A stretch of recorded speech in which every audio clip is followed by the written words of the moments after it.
Norm Dokis. Or is it Dokis? Well, it's certainly Dokis, and I'll tell you why. All right. All right. It was very proud of the name, by the way. A lot of history there, but it was our founding chief, Chief Michael Eagle.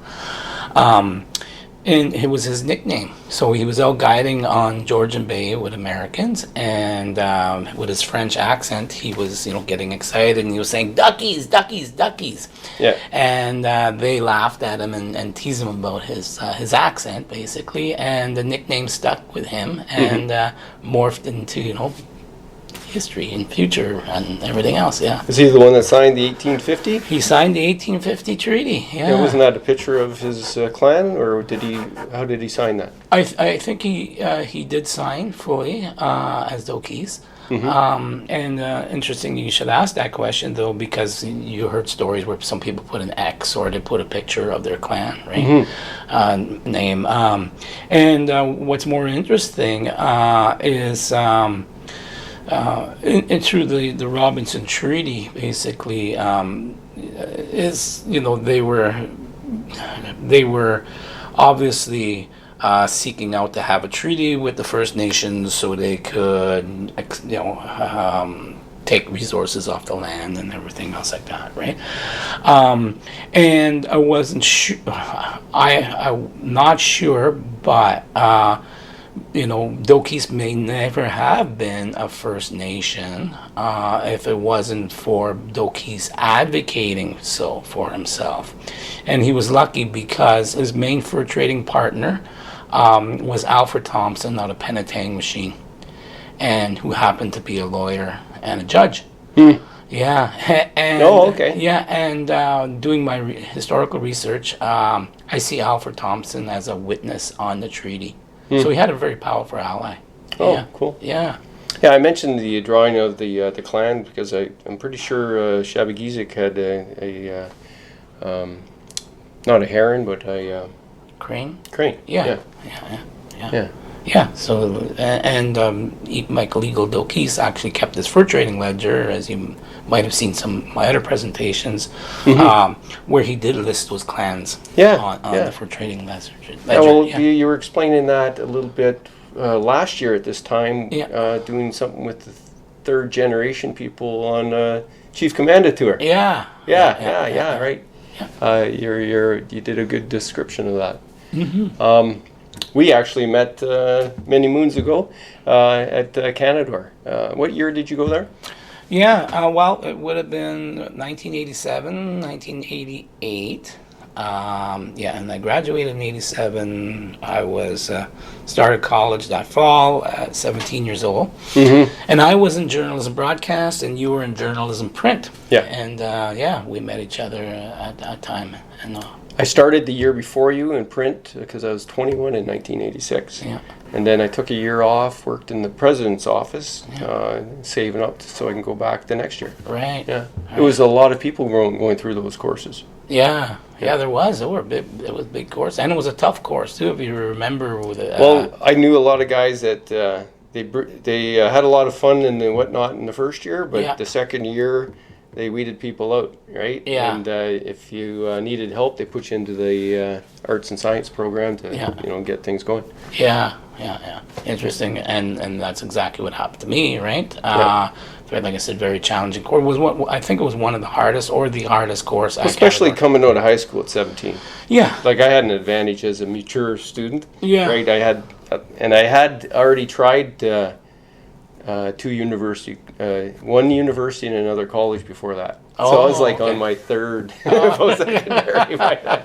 So I was an old hat at college by then. Yeah. And but it turns out, even what I ever learned in journalism, I was able to take forward. And then from the general arts and sciences program was fantastic, where I excelled in some of those courses like economics and political science, which I was really seriously interested in sort of like world politics, but really understanding the fundamentals of what's happening in the world. Really opened my eyes, right? And that was something you should have taken prior to going to broad journalism school, right? So you could understand those issues and how to I guess communicate those more effectively. Right? Oh yeah, for sure. Like starting a journalism course, you would need some background going in, because right off the bat, you're covering stories where that information is necessary. Really. Yeah. You don't want it, and you don't want your paper to get sued, right? So, well, there's a little bit of. Not all the reporters are real smart. But, but I was you'd want them. But I was like a flowery writer, and just like, and you would venture off on different roads maybe that you shouldn't have, Yeah, they teach you to be just short, straightforward, easy to understand. Yeah. Nothing too fancy. No. But the interview I'd like to do with you today is a very inspiring one, because you went through a traumatic injury with both your wrists shattered. Yeah. You were working at home, a ladder collapsed, and you ended up with no hands for 4 months. Yeah. I want you to tell us what it was like, and what you did to, one, deal with the pain, and how you rejuvenated yourself afterwards. Yeah, so, very traumatic experience.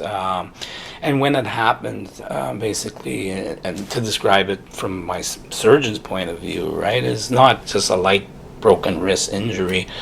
I pulverized both wrists at the same time. And so didn't have the use of my hands for 4 months, 3 or 4 months. Things like wiping your own bum, was impossible. So mentally and physically, it was very challenging. And so coming from that, right, is you had a greater appreciation for your hands or simple things that you took for granted all those years. Yeah. So one, you had to figure out pain management. Tell me about the pain management experience and what got you through. Yeah, so prescribed to me was Oxycontin, if I'm saying that correctly, and Tylenol 3. I took one of the oxys and heard the bad stories about that and the addictions. So we brought that back, my wife and I, to the pharmacy where they destroyed it. And then, but I was still on these Tylenol 3s. And so tired all the time, which is part of maybe of my recovery and healing, but in bed all the time, and getting a little bit addicted to it too, right? Well, the codeine in that. Yeah, so there's a certain amount of opiates in there too, right? So, and I never knew anything about that prior, like in terms of is managing, that I could only take maybe 3 a day or whatever it was, right? And my wife was managing that very successfully for me. And however, it made me sort of just want to lay in bed all the time with no ambition and stuff like that, right? And I was going to some physio, and I was at a point where I was never thinking I was going to heal. Like mentally, I was like really thinking, like this is it, like because I could feel the numbness in my hands. They were huge too, by the way, right? And swollen and numbing, and it's just happened in 2019, so 3 years ago in July, and this thumb is still numb a little bit, so it was pretty bad. So I did some experimenting, right? So I asked my doctor for what I heard was good things about CBD and cannabis, and she said, no, there's not enough science yet to prescribe that, right? So I made my own edibles, and that was fantastic, absolutely fantastic.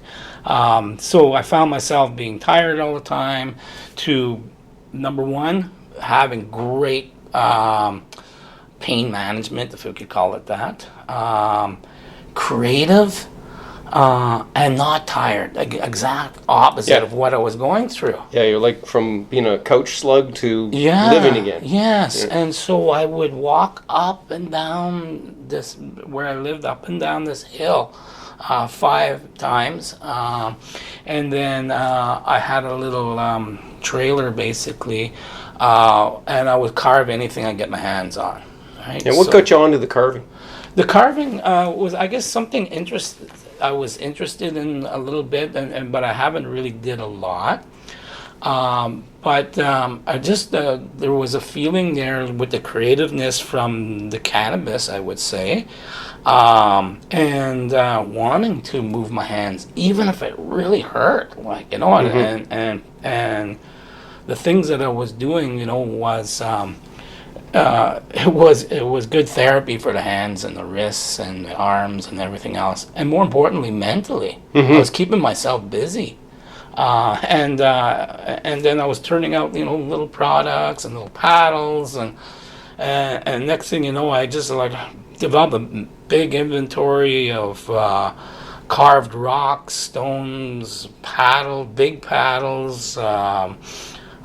Small spoons, all kinds of things, right? And I actually, prior to that though, I started painting too as well, and I did some art, some oil paintings, which I kind of just stashed away because it was myself expressing what was going through. I was going through, and some of the visions and everything, you know. Early on, through the trauma I was suffering, that I was able to paint out. After that, right, it was kind of like no looking back, and 3 years later, here I am, still really working with my hands and carving and doing things. This must have helped you get back into your life faster, you know, and you do. On your own, what do you call it? Adventure camp stuff, or tell me what way you run out and you're out at your camp. Yeah, so I grew. Or you need your hands and you got to work. Well, yeah. Well, the year that happened, we did run a camp. Yeah. And I was just laying on the couch, and this was happened a couple of weeks before we were running this youth camp, a big youth camp, you know, where we have like, you know, 36 to 40 people there. And so I couldn't drive the boat, I couldn't really do anything, right? So laying on the couch, but I would participate and do a couple of teachings here and there, right? And actually, you know, using some of my recent experience in my teachings, right? But, you know, so... Ladder safety. Yeah, ladder safety 101. But at the camp, you know, it was interesting because I grew up my parents owned a tourist camp, but it was all about fishing guiding, you know, and you know, when I didn't like fishing guiding, you know, there was a part of that could never satisfy the consumer, never enough fish, and, you know, all these problems, right, and no real appreciation of the nature around you, and what I found out later in my life was how easy life could really be. And I'll explain that is just telling your story. So doing the cultural and ecotourism was walking on the trails, talking about how I walked those trails when I was a kid, and all the indigenous teachings that went along with that, right? So I built that into my camp experience. At my lodge, the sleep cabins are smaller in size and just bunk beds, but they're replicas almost of my trapline days when I was a kid, and we would go from shack to shack, trap shacks, you know, and I wanted to hold on to that experience. Yeah, yeah. Well, it's also good for people to be in a smaller thing, a smaller vestibule, if you want to call it. When you're out in the deep bush, yeah, you shouldn't have a luxurious camp, no, right? Because yeah, that's not really giving you that close proximity stuff with even somebody else that's in the camp, or like I know I go fishing with my cousin out Ranger Lake, and there's a camp on an island in the middle of the lake, and it's a one-room camp, right? All three people that are sleeping can kick each other, right? And then you roll out and there's the table, and then there's right, like it's just like that. It forces sort of you to talk. Yeah. Almost. Yeah. Like there's no getting away from anybody if they're out there. Yeah. So I don't know, these camps, 1 or 2 people or? Yeah. Yeah. Oh no, these ones that I own though, you could sleep up to 8 to 10 people in bunk beds. Oh, okay. Yeah, the trap cabins were very small that we stayed in. It was 2 to 3 people. Yeah, yeah. And you could just lean over. Yeah. And throw a piece of wood in the stove. Yeah. Feed the stove from your from bed. the bed. Yeah. No, that's really that's close to the earth living for sure. Yeah, and and what I discovered though, in like on the life of the trap line was like experimenting in nature, really observing things around me, but keeping busy, keeping your mind busy, your hands busy back then, was very important because it gets dark at 4:30, 5 o'clock. You're stuck in a shack here, right? So one of the things I did do was play the radio a lot and listen to the AM stations, and you're picking WLS up in Chicago, and that's a world away from me, right? And hearing like the religious channels, and then different talk shows, and becoming actually educated in some of that from a very remote, isolated place in the middle of the bush, right? Mm-hmm. And I still carry 3 radios around with me. I'm always into that, right? People tell me all the time, Norm, you should go on that show alone. You'd win, right? But I suffer from loneliness, like a lot of the participants do on that show. And I was thinking, if I'm going to win this show, I'd bring a radio with me as one of my things to counter loneliness. Oh, okay. Yeah. Yeah, that's cool. Yeah.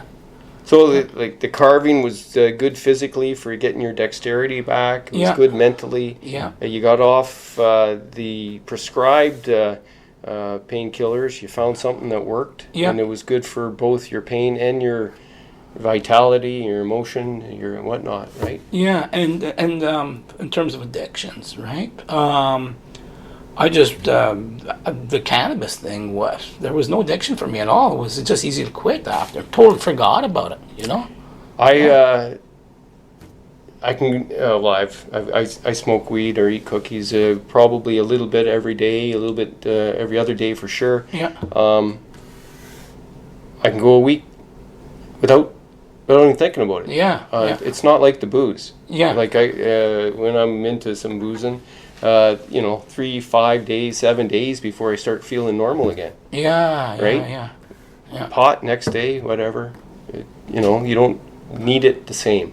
No. Or you don't feel like you need it the same. And Right. and you can stop it easier. Yeah. Right? Yeah. Seems to evaporate out of your system a lot easier, I guess, in my opinion, right? Well, it's a lot easier on a lot of your different organs. Mm-hmm. And it's the liver that really takes the beating with both the opiates and the alcohol, for sure, and then the other organs, right? Yeah. And when you hurt one organ or put too much work on it, Yes. which alcohol does, Yeah. basically it overworks. Yeah. That's causing a whole sort of cascade of things in all the other organs. Right. So when you stop it, your body has to reset. Yeah. And it fix itself. Yeah. And for weeks, that's what it's doing. It's trying to live a different way, right? So, and the opiates, well, when I had my second hip replacement in 2007, they had to cut the femur in half. Oh my God. To fit the rod down the center, because the previous rod that I had for 21 years had bent my femur like that. So he had to cut it in half and move it so he can go down the center. Well, the 2 parts never healed, right? So I was on those damn OxyContin shit for almost 2 years. Imagine that. Yeah. Every step I took, Yeah. I could feel. But I never took more than what was prescribed, and I always took less. Okay. Time and amount. So it said take 2 or 3 or 4 every 4 hours, or 1 or 2 every 4 hours. Yeah. I'd take 1 every 3. Okay. And then I'd skip an hour. Yeah. And they're funny things. They're supposed to be long lasting. That's why they're coded. And people really get addicted because they crush them, and they take away the time release aspect. So then I've known people that were on them, and they ended up getting addicted. Yeah. They started chewing them to get a faster high. Okay. Well, that's the first step to addiction. As soon as you start chewing them, and you take away the time release. Oh, okay. Right? And if you take them as prescribed, Yeah. you could probably do that for quite a while without becoming addicted. Because then you step yourself off, right? But what happens is nobody takes them as prescribed. Right. Then they start chewing them or crushing them and snorting them, and then they're done, right? Yeah. Once you're addicted to that shit, Yeah. it's a long process. Then they want to get you addicted to methadone to Yeah, get you off those things, Yeah, right? yeah. And then you're taking shit for the rest of your life, Right. right? And it certainly masks the receptors, right? So that, the cannabinoid receptors or whatever in your head. But, so I talk about this a lot because in natural medicines, basically, you spend time in the bush enough, your body starts telling you what to eat, right? So, for instance, when I'll do dry January or dry February, as soon as I do that or make that commitment, I'll make some cedar tea. I don't know why, and I think it's part of my body, my healing process, right? That helps get rid of those old toxins, Yeah, cleanser. Yeah, cleanser. And it's funny, we talk about like how some of these artificial drugs, we could call them, mask the reality. But it also masks the physical reality in your body, because that sixth sense kicks in when you're in the forest. And pretend you and I, Dave, are out in the forest now, and we have to live there. It won't take too long that we'll start understanding what to do, what to eat, because our mind and our body will be in sync with the earth around us, and then we'll start taking the necessary nutrition and medicine that we have to. One of the problems is people look at in terms of our natural medicine sometimes, right, is I'm going to prevent cancer, or I'm going to prolong my life, right? And our medicines really, they can work like that, but there's the spiritual element to our medicines that you need to understand and work with, right? And it is tied to that sixth sense, which we have lost because we're living in artificial societies and cities and towns, watching infomercials telling you what to consume, right? The dumbing down of society, right? Yeah. And it's worked pretty good. Yeah. Now you had another issue you had to deal with. You had a test that indicated that you were maybe facing some diabetes. Yeah. And then you had to deal with that. How did you do that? Yeah. So it was a quite easy shift. That was doing the research. They wanted to put me right away into like a diabetes clinic. I was game for that too, but I just did my own research. It's not like you're gonna say now I'm going to just not consume sugar, and I'll eat brown bread and brown rice and high fiber and all that. No, it's a big commitment. You got to quit all carbs. So for the last 3 years or longer now, I've been really just going with low carbs, trying to keep under 50 carbs a day. Yeah, or because your body converts them into sugar. Oh yeah. And my friends always said this about me. Anyhow, is you can't drink beer, right? It's like you gain weight. Like you just look at a beer, you gain weight, right? And they've always stayed small. So that was a really good indicator back then, even that my body processes carbs differently, right? So yeah. So you went on a keto diet. Yeah, Keto Diet. Yeah. And Did you start that before the wrists were pulverized? No, after. After. Yeah, after. Yeah. So I was hit with that. Big turning point for you. Yeah. Right before COVID. Yeah. Yeah. Craziness. But the cravings for carbs, I don't have any sugar. Even you could get like keto friendly desserts and all that. I don't have any desire to that. Were you ever a big dessert guy?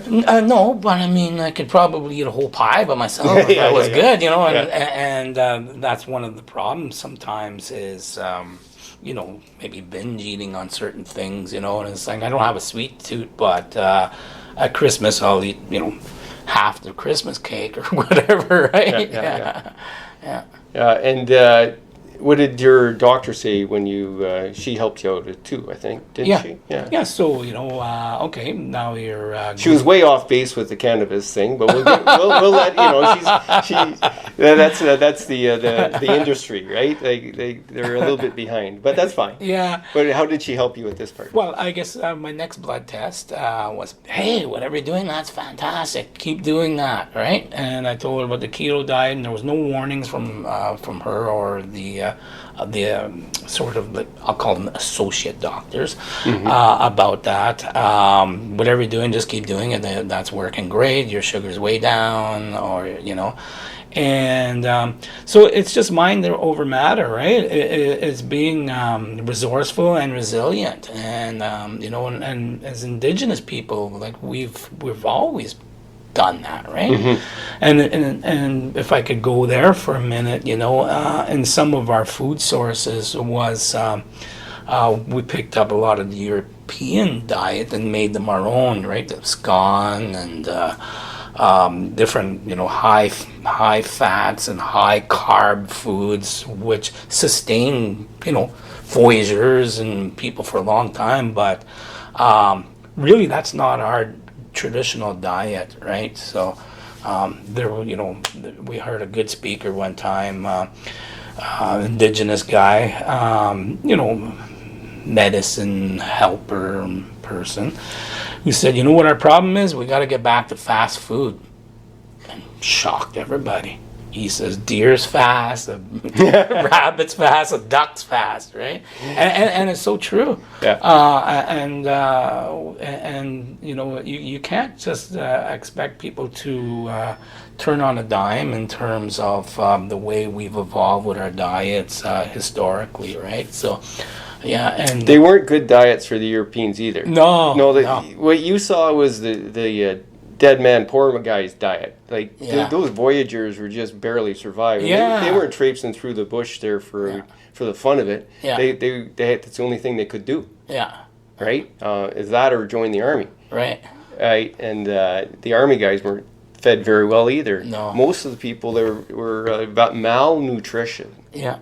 They had all kinds of scurvy problems. Scurvy. The rickets, you're right. They were in terrible shape. They were dying young, right? Yeah, dying young. Their teeth were falling out. Look in England. You see a good full set of teeth there? It's good. No, it was a terrible diet for everybody. Yeah. Right. And the Franklin expedition, in 1849, a good indication of that. First of all, I would never want to sign up for that, right? No. I mean, trapped in ice and exploring up in the Arctic for, a passage, Northwest Passage. But, what killed everybody there, basically, was the lead in the canned foods, right? So, live and learn, but they thought, to hit the Holy Grail was we'll keep everybody fed. Look at this invention, what we have. Right? Yeah, nice canned to have food. A canned food there, but if you can survive it, then you become crazy afterwards. Oh yeah, no, the whole lead, the mercury, right? Europeans brag about being smart. They're the dumbest. They experimented on society by just inventing things and not paying attention to how it impacted people. Oh, the Mad Hatter.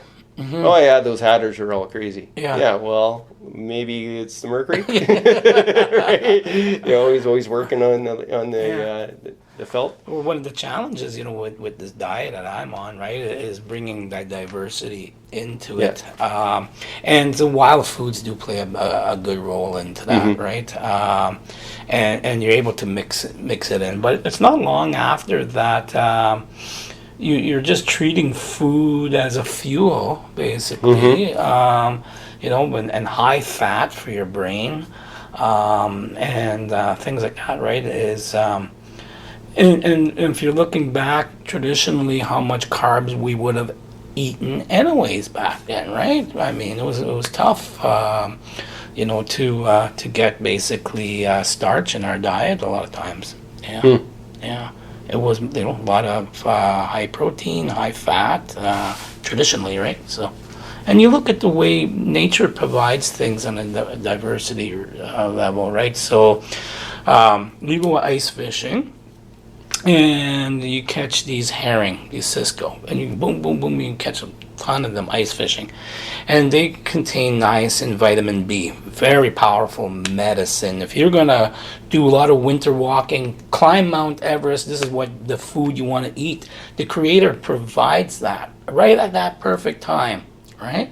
So there's indications on Earth that our food sources are reflective of the way we should be eating, right? Seasonal changes. Right? Yeah. And what we're actually looking at now, or scientists and historians are looking at, how societies flourished in the past with high carb diets, with the planting of wheat and grains and everything else in the Fertile Crescent, was a result that they're thinking of is warfare. So they're actually, what we were doing was feeding mass armies, right? And then the cities and the towns and the society follow that structure, because the incentive for high level farming was expensive and collective. Like, I can't just convince you to be a farmer now, Dave, and make me some food, right? Where it made things easier, where we could focus on bigger things like creating a nuclear bomb, right? We don't have to be hunter-gatherers anymore. We could just destroy the world. We're just going to be hunters. Forget the gathering. Yeah, and like the whole history of the agricultural and how it changed the societies and the warfare, and like if you don't have it, you got to have soldiers to go get it. Yeah. Right? Yeah. If you don't have it, you need soldiers to go get it. How are you going to get soldiers to go get it? And feed them stuff that makes them grow big and strong. Yeah. And interesting enough, though, the part I like about that, right, is like the Roman army and the Greek army, and a lot of the armies within the Northern Hemisphere carried these medicine bundles, right? So, and people ask me a lot of times to do a medicine walk and everything else, and they discount those plants that are growing right in our yard, which Europeans brought over here because of their high medicinal value already. Let alone what we already have here in this part of Ontario, basically as our own, what we call native medicines. Yeah, well, dandelions. Yeah. There's so much you can get from a dandelion, and people are putting pesticides on them. Oh, yeah. Right? It's unfortunate that the knowledge base that can be available is masked and sort of downplayed by the medicinal industry. Yeah. Pharmaceutical companies. And colonialism, history of colonialism, right? That's a thing. So the colonialism and the pharmacies have a mirrored capitalist underpinning, right? Yeah. It's a matter of making the rich richer and finding a way to do it. Right. And being colonist is just finding places to go rob. Yeah. Really. Set up a government, set up the land, take over, and take whatever you can. Yeah. And make them buy what you make. Yeah. Right? Exactly. So, pharmaceutical, capitalist, colonial, settlers, call it whatever you want. Yeah. It's a machine. And when we ask people, within our own backyards here, name one native spice right here, right now. Can't. right? There's like, I mean, that's counterproductive to, what I mean, the empire and the spice trade, right? That they control. So the year's 2022, right? Let's get back to that. We've got to really start teaching this in school. I can't sit back and watch this any longer. It's really bothering me that most people, if we go out on the street right now, Dave, and we poll 100 people, they won't tell, they can't tell you what those plants are, what those trees are, nothing about the environment, and it's in a very sad situation. When we just went through this, this virus and this this big problem, right? And people were telling me, boy, I guess, Norm, you're not concerned about this. You know how to live off the land, right? And yeah, I do a little bit, right? Of course, I need all kinds of modern things. But that's a good wake-up call that you got to learn how to sustain yourself here, right? Because it was like the plague, man. It was like scary there for a while, right? This pandemic was, we're almost forgotten about that. I can make the same comparison to my wrist, right? End of the world, right? Yeah. Dark times, right?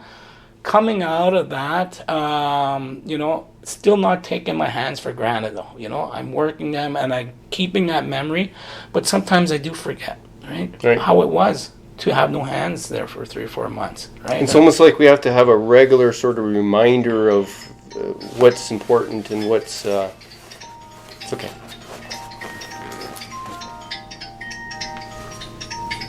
That's a nice ringtone. Yeah. My wife set that up for me because the factory ringtone that came with the Motorola. Yeah. She said, she would get like stressed from it because it sounded like if you don't answer the phone now, something bad's gonna happen. Yeah, it's like a ticking time bomb. But I'll put my phone over here because I didn't realize it was on. Yeah, no problem. Well, you just leave it here. You just.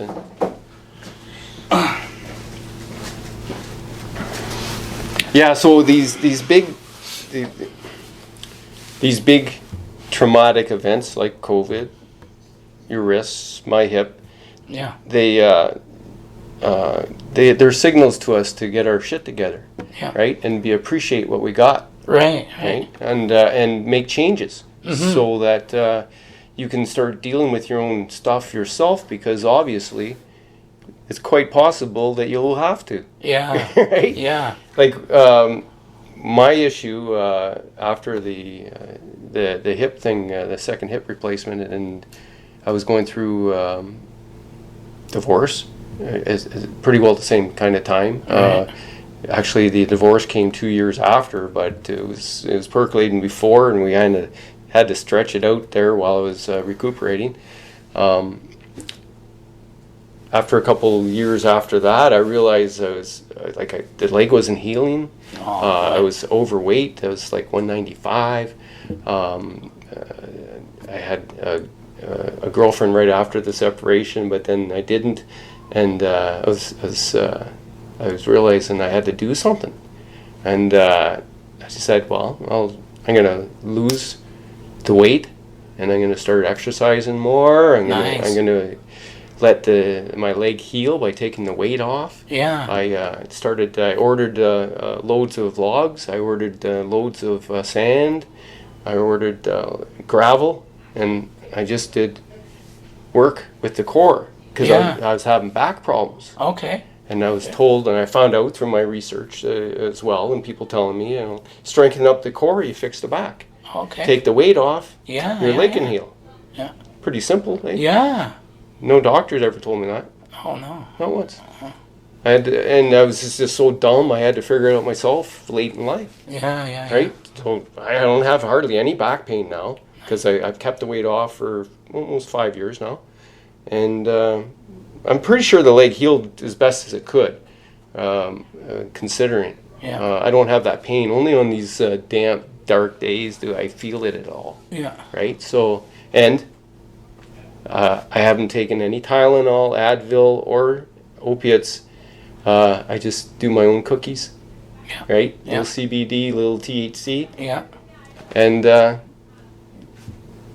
geez, I wish I would have known that 30 years ago. Yeah, exactly.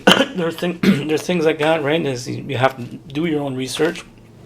You're your own best doctor a lot of times, and I'm astounded by people with diabetes that think those rules are not meant for them after, right? And for instance, it's like you have to quit drinking or you'll die. Well, that's just my doctor saying that or whatever, right? Yeah, but do yourself a favor. Yeah, right? like, Do you want to lose your feet, right? yeah, that's it, right? Yeah. Circulation. It's important. Things like that, right? Are very interesting in terms of or like we were talking about, in the past about people thinking also just a pill's going to fix things, right? It's a combination of a whole bunch of things, right? You can't just depend on a pill, like say losing weight, right? It's going to be physical exercise, good physical exercise. It's going to be diet. That's the recipe, You know what? One of the things I did that was the easiest is I shrunk my stomach. I fasted. Oh yeah. To get it to so I wasn't expecting a big meal. Yeah. I used to have big lunches. I don't have big lunches anymore. No. I don't have a big breakfast until a little bit later usually. But I shrunk my stomach, and I'm not a big sugar guy ever. Was never sugar. And I cut out white bread. Oh yeah. Yeah. The only bread I eat, it has to have some dusty crap from the floor on it, so that it gives me a little bit of something to go out, right? a little bit of roughage, right? So I eat, but I limit it to 2 slices of whole wheat and rustic bread. I don't know what else to call it. But basically, it has to have a little bit of something in it. That white bread is a killer. Sorry, pizza. Yeah. I did eat a pizza on the weekend with a guy, but I felt it. Did I ever feel terrible for 2 days? Yeah. Right? Yeah, I had like more than 1 slice, and it was with me for days. Yeah. Yuck. Yeah. I don't know. Anyways, it's easier, but it takes some discipline, and you got to want to do it. Right. Right? And then, just like anything else, you have to, when you fall off the horse, get back on. Yeah, and train yourself on certain things. I like what you said about fasting, right? So I'll do that twice a year, fast for 3 days. Right? Okay. So I don't do this intermittent fasting too much, where you skip breakfast or like add daily fasting. I like the 3-day fasting. And how come? Well, because I want to prove it to myself that I can do it. Okay. All right. Secondly, it cleanses out my body.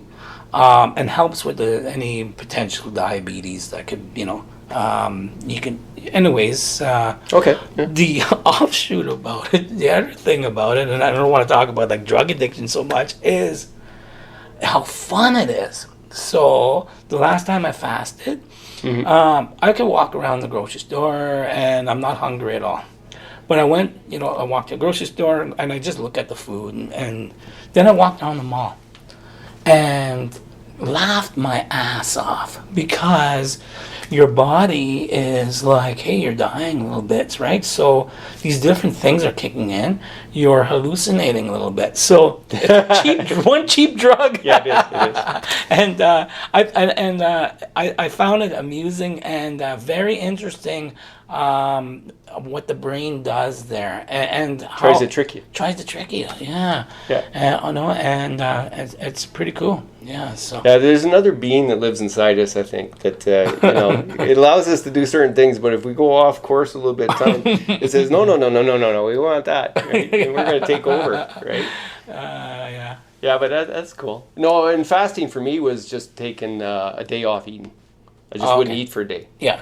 And then the next day, I'd make sure I'd have a very measured small meal. Right. And then the next day would be normal. Right? So that's how I did it. And learn how to appreciate food, not to abuse it. Right? Yeah. So I come off a fast. I make sure I get a nice red pepper and eat it taste it like you've never tasted good food in your life, and then feel it enter your body. Oh, you can, You can feel it. So a lot of people never experience this, right? You're never pleasing those microbes in your gut because you're eating garbage and shit, right? Yeah. Keep those microbes in your body really, really happy. And I think the fasting even helps reorganize that and Well, it cleanse does. out that. That's one of the main things it does. Yeah. It lets the good ones take over from the bad ones. Yeah. Because you're not constantly feeding the bad ones. Yeah. And they take up more space that way. Yeah. But if they don't get what they want, they start shrinking up and the good ones come back. Yeah. That's how I read it anyways. Oh, okay. I'm sure there's some doctor or something that'll tell me I'm wrong, but it doesn't matter. It changes it to a better way. Yeah. Your body feels better. Yeah, it does. Anything else you want to talk about? No. Oh, no, you know what I want to talk about? What are you doing up at the hospital? Oh, okay. Well, it's funny because I started selling my art, right? Yeah. And because I built up so much of it, and it morphed into different things, evolved into bigger things, but basically I take natural materials and build stuff. So I built at the hospital. I built some picnic tables for them, some benches, and not your ordinary things that you find, right? For instance, like talking about a Walmart put it together bench. No, not only that. Like the benches, I work primarily with cedar, but the benches will have like woodpecker holes in them. Yeah, And then the shed, the garden shed, for instance, is all with like. I don't waste any materials. It's all natural materials. I actually insulated the shed with moss, for instance. The only thing I had to buy is the screws and the nails. Mm-hmm. The gardens, for instance, also, I kept them all natural. And it's all hand split cedar.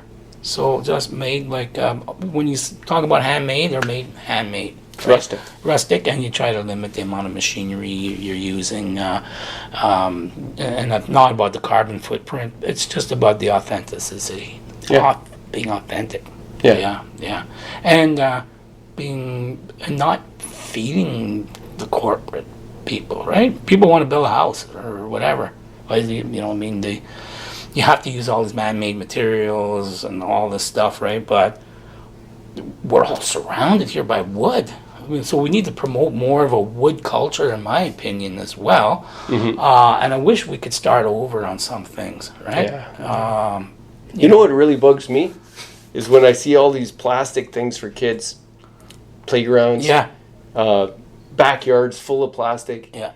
You only have it for a year or two. Yeah. Garbage. Oh, They're filling up our landfills with this stuff we never needed. Yeah. Right? But you think we're supposed to do this. Like I've done it myself. I really regret it. We don't have to buy any of that plastic shit. And no corporate responsibility. The corporate responsibility, you remember this one, Dave? This is like even in the 80s, right? Think green. Yeah. Everything was green after, and green this, green that. And it was just a marketing ploy. There's nothing green about it, right? No. It was just maybe slightly less toxic, right? And the other one after is renewable, and all these things that the corporate world gets a hold of, throws it back at us and refeeds it to us. But I think by looking at that is lessening waste. Less waste, less toxins, less plastics. We could talk here and debate this. One of the debates is plastic is one of the best inventions ever made. Like no doubt about it. But we've totally messed it up and abused it. Yeah. We don't need everything plastic. It was a really good thing to have for certain things. But all of a sudden we got all this plastic from the oil industry. We got to use it for something. We may as well make up shit. Yeah. Anyways, well, we're not going to solve the world's problems, but I guess it's a matter of just exposing other people to that way of thinking. Yeah. Maybe one by one, like that Broken Forest conference we met at. Right. It was at, and they were going on the tour. These artists are reconnecting with the forest for a reason, to help fuel and nourish their artwork that would help share that a perspective that nature is something that we are part of and can never be out without. Yeah. It can be without us. Yeah. But if we want to remain in here, we're going to have to connect. Right. And realize that that connection is for our benefit. Yeah, and then there's zero debate about it, right? No. And the same thing with your audience. We want them to feel like they're part of the conversation with us, right? And it's nothing really debatable. It's exploratory, right? Yeah. And thinking. Sometimes, you know, we're talking about things. We can never change people's opinion, but we can change some of their judgment. Yeah. You know? And I think those are some of the things that I like to explore, right? Yeah. So if you've listened this far and you got a story about how you got over a hard thing and you made changes to your life and went a little bit more natural, please share it with us so that others can see that it's we're not making it up. Thanks, Norm. You're welcome. Good. Right on. Good. Now we're gonna